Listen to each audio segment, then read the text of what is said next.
Hi guys, I have started a GoFundMe page. It was a suggestion from viewers of the channel, and they're right. They're right because I've got to admit it. I hate to admit it, but sometimes I do need help. And right now is one of those times. So I put a link in the description below to the GoFundMe page. It's for my wife. She's got stage 4 cancer. They've called it incurable. To hell with that. To hell with incurable. I've got to do something. And I found something that we can do. But it's going to cost a lot of money. So if you can support us, if you can help us, that would be unreal. It's a video off the cuff. This is my life over the last 6 months. What's happened. I thought you should know. I'm going to tell you all the details. Basically, if you're watching this video now, you'll know more than most people who know me. I don't usually talk about this stuff, but I decided you guys should know. You've been asking me questions, sending me messages, sending me emails saying, what's going on, man? I've heard rumors. Well, here's the full story. My name's Sam Evans and I'm coming to you from Melbourne in Australia. But I won't be soon. Soon I'll be gone from Melbourne. I don't know for how long. I don't know if I'll ever return, to tell you the truth. Would like to, but yeah, that might not happen. About 6 months ago, my wife, Shanna, went to the GP or the doctor's clinic. In fact, before that happened, she told me she was experiencing pain. I kind of blame myself a little bit for this because I thought it was the fact that both of us had started doing a high fiber diet. So I had experienced a bit of discomfort in my colon, right? And I was thinking, what is going on? This is not very nice. So I started to reduce my fiber and it fixed it. But it was really quite uncomfortable. So she said to me she had pretty much identical symptoms, but they sounded a little bit worse than mine, but very similar. So I just thought, well, that's what the problem is. I can easily diagnose you. I love to diagnose people. I love to help fix them. So I said, well, stop taking the fiber supplements. That's what I did. Just reduce it and it'll go away. She did that and it didn't work. In fact, it got worse. She went back to the doctor, told them what had happened again. In fact, she'd already been to the doctor by this time. Went back, told them what had happened, said she wanted to get a checkup, get a colonoscopy to see what was going on inside, to see what was happening, because something was very out of the ordinary. The doctor said, well, she said, no, you don't need to do that. It's unnecessary. You're only 40 years old. You wouldn't have cancer. And she said, no, go home. I'm going to give you some medication. You'll feel better. Just some, I don't know, some drugs or something. It'll be fine. She does that, goes home, feels worse. Didn't help at all. She goes back to the clinic, organises another meeting, which took another few weeks to actually get to see the doctor again, because must be a busy doctor. Gets told the same thing. Something about, oh, we'll look into it. Maybe it's the ovarian cysts you have. We'll check it, but you don't need a colonoscopy. Well, turns out it was the pain just wasn't going away. So for months, she basically got fobbed off by the doctor. The doctor said, you don't need to be here. It's going to go away of itself, of its own accord. You don't have cancer.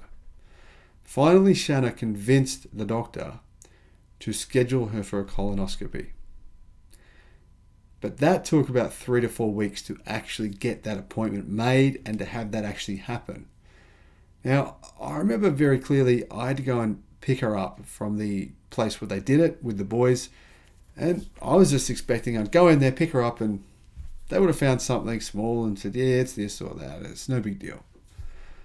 But when I got there, the lady at the front reception, she said to me, I'm going to take the boys off you and you need to go with Shanna to speak to the doctor. And I was thinking, this is strange. Why would you take the boys? And then it clicked. I realised that it was something pretty serious. Now, when the doc told me what they thought it was, or what they knew it was, I remember feeling remarkably sick to my stomach. I don't know why. Maybe I was hungry. I don't know. I felt really sick to my stomach. That feeling like you want to throw up. Well, at that time, I didn't know just how bad it actually was. what actually happened was they said, go see a cancer specialist. There's someone who deals with these specific types of cancers. We can organise for you to see them immediately because this is urgent. And here's their number, here's their details, and here's where they're located. So we went and did that, and that was within a few days. And they told us that it was stage 3, probably was in the lymph nodes and in the colon. And they could do surgery, chemo, and radiation. And that's what we should do. The only thing was, this expert, basically all they do every day is surgery. Surgery, chemo, radiation. And I thought, well, maybe they're right. I started researching what her issues were and what might have actually caused the cancer. Because I thought, if she gets all that done, is that really solving the issue? I mean, is it fixing what caused the cancer in the first place? What caused it? So I started researching to try and find out what caused it. Turns out it's actually a lot of things. And yes, believe it or not, it's true that emissions from cars, from gasoline and diesel-powered cars, are a significant contributor. In fact, it appears as though many health organizations believe that they're a significant contributor to cancer. So yeah, that was probably one of the things, but it's a number of different things. Turns out she actually had parasites, which I think might have been there for years, because we got some pretty bad parasites when we went riding around the world for 12 months. I went on some heavy drugs to get rid of mine. Don't know if it really did, but I certainly felt better, and I gained about 12 kilos in weight within a month after taking those drugs. But she never took them because she seemed to handle it better. But maybe they were there all along. Now, apparently, parasites can contribute significantly to getting cancer. Turns out many cancers, in fact, are caused directly from parasites. They say that's normally the case outside of the Western world, though, where, having food or whatever that's infected is much more common. So what happened was, Christmas came, and no surgeons, doctors, or whatever seemed to work over that period of time. Everything was put on hold. We went to Newcastle, we came back, we went to the doctors, and finally we got to see a so-called expert cancer centre. We went to the Peter Mac Centre here in Melbourne. We walked in, and the expert there said, I've lined you up for radiation. You can start today. And I thought, this is strange. Really? Already? I mean, hang on a minute. I said to him, so what did you think after you looked at her charts, after you looked at the information, the scans? And he said, well, I haven't looked at them yet. And I said, but you guys said to us you were having a meeting 2 weeks ago with all the staff here to decide what you should do for her case. And he said, no, that meeting didn't happen. But, in these cases, you should just do radiation immediately. And I said, hang on, but have you looked at the charts, the actual stuff showing what's going on inside of it?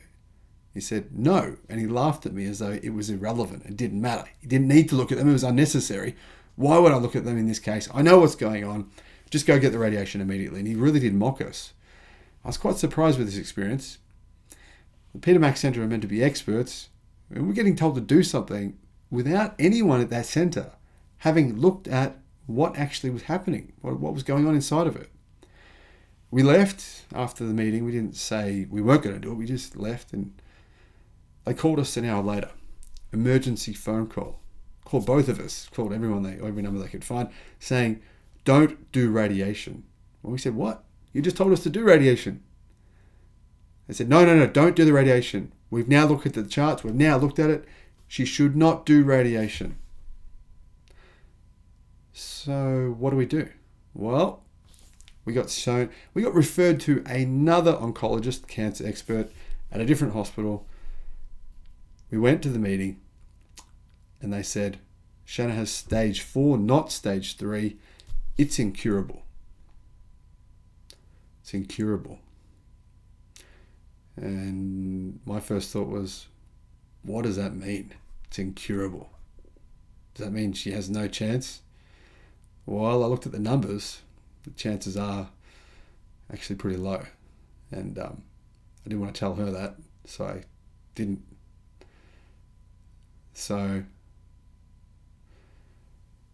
I talked to that oncologist for a while. That oncologist was saying some things that to be honest, didn't make a lot of sense based on all the YouTube videos that I've seen from experts, from the best experts in the world. They were telling us we should not do things like trying to boost our immune system. We shouldn't even bother with that. They were telling us we shouldn't be doing vitamin C, infusions, IV vitamin C. They're telling us it doesn't matter about eating sugar, all these crazy stuff. They said, don't worry about any of that. Just do high dose chemo. We'll do round after round after round. And if that doesn't kill her, you never know, maybe she'll live. Well, I wasn't willing to accept that. I wasn't willing to accept that kind of bullshit diagnosis where they basically say, yeah, there's a 95% chance you're going to die. Suck it up, too bad. I've never been the kind of person that accepts that. I never will be. So, since then, I think I've spent about 60 hours a week researching everything you think of. Every diet, everything. Everything everyone says could possibly cure cancer. Yes, I agree with what everyone's saying about sugar. She went off the sugar immediately. Carbs, I agree. Why take carbs? Basically, she's been fasting or simply eating vegetables. That's it. Over the past month. So she's lost about probably nearly 15 kilos in weight. She's been great. In fact, she's found it very difficult to eat. It's almost like she wants to throw up. And the reason being that she's been trying to take supplements, so curcuminoids, all the things that can possibly help to kill the cancer while it's being starved of sugars, which is what help grow cancer. But I was wondering, why is it not working as well as it should be? I just feel like all of my research led me to one place. And that was a clinic in Thailand. They have a clinic in Mexico where a lot of people with stage 4 cancer go. It appears to me as though many of the people that go there are able to live. They are able to go into remission with stage 4 cancer. And then I looked at the price. It's very expensive. But you know what? If you want to live, you just have to do what you got to do. So my friends, I listed the BYD electric car for sale. Wasn't fun, but I did. I've just listed my bike for sale, and a few other things as well. In fact, I've got a pile of stuff out there. This is the office, by the way. In fact, I got rid of the office, so I've cancelled the lease here. That'll save me some more money. Pretty much doing everything I can to try and reduce costs. Tomorrow, I drive Shannon to the airport. She's flying to Thailand. She starts treatment the day after she arrives.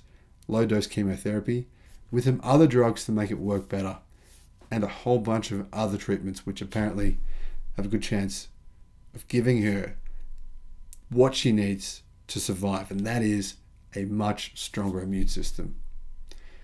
And also some other treatments such as dealing with the lymph fluid, trying to clear that out. The cancer is in her lymph nodes right now, and that is an area where hopefully we can, get rid of it. I don't know exactly how that works, but fingers crossed. So she'll be in Thailand for, nearly 3 weeks by herself, unfortunately. Not much I can do about that. I've got the boys, Cal, he's 6, Jack, he's 9, and I've got to move. Got to move house. I've got a lot to do. So the quickest I can get there is the 12th of February. I'll fly out on the 12th of February to Thailand. We'll stay there in Thailand for 2.5 months. She'll be there for about 3.5 months. And I'm hoping by the time we come back that it will have gone into, the tumours will have shrunk, that we'll be seeing some really good progress. That's what I'm hoping. But if I have to stay longer, I'll stay longer. If I have to put the house on the market, I'll put the house on the market. So that's where I'm at. I've been trying to just keep on making videos for the channel. I've got to admit, it has been harder than normal. In combination with all the research I've been doing, it feels like I've barely slept. And it's because I have. I think I probably slept an average of 3 or 4 hours a night, which for me, I find that difficult. It's all adding up. I feel like I am starting somewhat to break down physically. I've lost a lot of weight. Yeah. So I need to change that. I need to get more sleep. I want to bring you guys better videos. I want to do a better job. I want to make sure you guys are getting the quality, the information that can help you make the right decisions, that can help give you what you need They can help bring you positivity. They can help make an improvement to your life. That's what I want to do. So, I want to say thank you for your support. Every single damn one of you. I appreciate every one of you. Really, I do. Thank you for subscribing to the channel. Thank you for watching the videos. Thank you for your positive comments. Thank you for being awesome. Really, I mean that. Life sometimes is tough. Sometimes it throws us curveballs. I really don't want to tell Jack and Kel what's going on. I've told them their mum's got cancer, but I haven't told them just how bad it is. And they come home and say things to me like, Dad, Mum's getting better, right? Yeah, she's getting better. And I've got to look at them and say, I don't know, buddy. I don't know. But she will. She will. And at the same time, I feel like if I say the wrong thing, I could be doing them a lot of harm. So I've got to do everything that I can to make sure that I give her the best chance. And at least I can say that to them. Well, at least one day they can go back and see this video and know that, you know what, no matter what happened, Dad did everything he could.